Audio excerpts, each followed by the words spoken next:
Something you might not know about me is I love being pleasantly surprised with good movies. I definitely didn't expect to like this movie as much as I wound up liking it.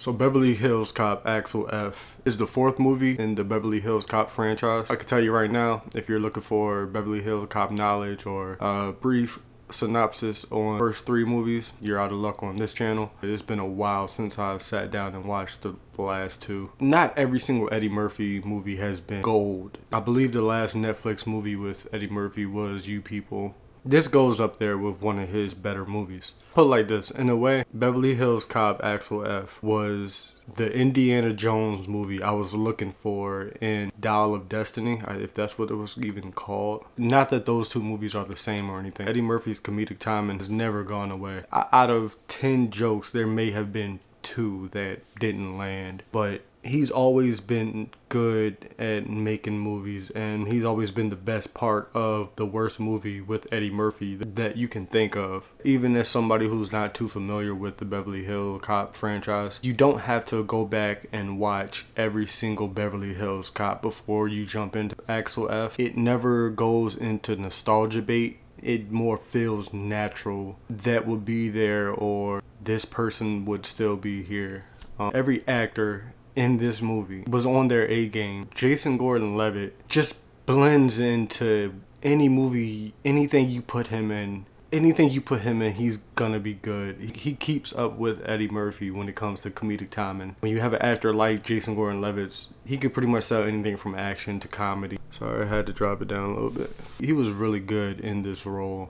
This movie is the reason I don't watch a lot of trailers or read up on a lot of articles. Mainly so when I get to a kind of obscure movie like Beverly Hills Cop Axel F, I can just enjoy it with fresh eyes, because I didn't even know Jason Gordon-Levitt was in the movie. He plays Axel's daughter's love interest. They dated, but it didn't go further than a date, so it didn't leave off on any weird bad terms or anything like that, thus making it a little more natural when they get together. And really, they don't ever really get together in the movie. Anyway, that's beside the point. I don't want to call it a sidekick, but the movie kind of replaces sidekicks. The 3 that we do get all work for the time that they're needed. At the beginning of the movie, there's this one guy who you kind of think it might follow those 2 for a little bit, but after that first beginning scene, he goes away. Just to wrap up on the actors, because if I talk about every single actor who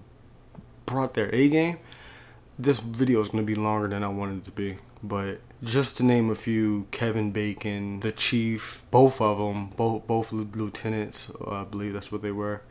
But especially the OG lieutenant, I love seeing him in here. And by the end of the movie, he winds up being my favorite character for one line, and it's towards the end. So when you see that one line, you'll know why that's my favorite character. Mainly because you will never see a character from a movie made in 2024 say what he said: if you get it, you get it. If you don't, you left. Also, Billy, I believe, the guy from the first 2. I'm not sure if he was in the third one or not, but I'm not even sure if he was in the second one or not. His character was used perfectly. That's about all I can say without spoilers. And the way that they used that aspect and how they used that to kind of really kick the movie off, and when it brings characters together, they melt together. The chemistry between everybody is on point. And if you hear a fly during this review, I'm sorry, I just noticed it. I would have killed it, but I'm too far now. Avion Crockett, with his very, very small part, kills it. Everybody felt necessary, and the story gave itself the room it needed in order to bring all these characters together as naturally as possible. If I had to pick out one thing that I didn't like about the movie,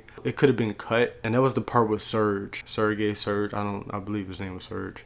Nothing against the character or the actor. It's just when it gets to that part, it feels that was the only time that nostalgia made them do something that didn't quite click with the rest of the movie.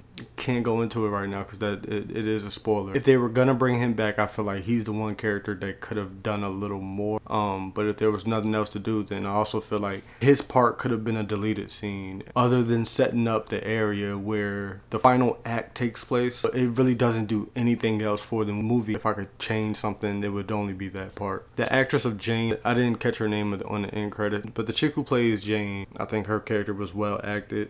Anytime her and Jason Gordon-Levitt is on the screen together, it's almost like they're not acting. How they bring all the characters together is very well done. I'm not sure how much the trailer actually showed or told. So one thing I do appreciate that the movie did, with this being a reboot and something that's about 30 years old, they don't go too deep into making fun of everything that's going on nowadays. For the most part, the story sticks to something very personal. Probably the biggest compliment I could give this movie is there's no woke politics to it at all. That's why I said in the beginning, if you get it, you get it. You don't, you don't. And that's somewhat how this movie treats its humor. Not every joke is to offend. The ones that could be considered offensive, they're not pulled back just because they're afraid to offend. The end of the movie, I give it the most credit, mainly because it doesn't end how you expect it to end. The second I thought I knew how the movie was going to end, the scene changes. It goes a different way to reach the same goal. Things don't get too deep, but when there is some emotion required,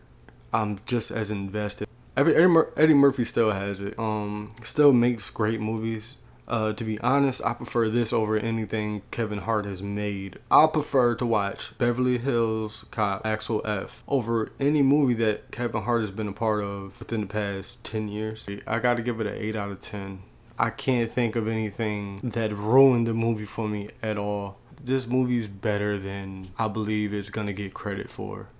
So let me know what you thought about Beverly Hills Cop Axel F. Let me know if you watched Beverly Hills before, which one's your favorite. I don't think I'll see Eddie Murphy back on my review channel anytime soon, so just let me know what's your favorite Eddie Murphy movie. I'll catch y'all in the next one. I said empty your mind, be formless, shapeless, like water.